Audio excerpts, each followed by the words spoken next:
Olá, e vamos à palavra de hoje?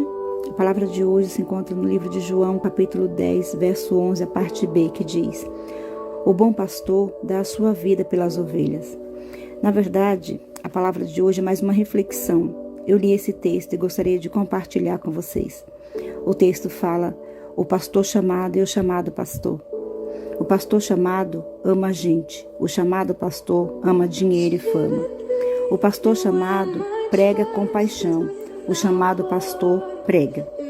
O pastor chamado vive feliz, o chamado pastor vive mal-humorado. O pastor chamado tem visão, o chamado pastor imita visões.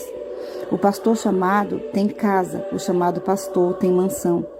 O pastor chamado liberta, o chamado pastor tiraniza. O pastor chamado é acessível, o chamado pastor é inalcançável. O pastor chamado prega de graça, o chamado pastor cobra para pregar. O pastor chamado tem ovelhas, o chamado pastor tem fãs. O pastor chamado chama para Cristo, o chamado pastor atrai para si.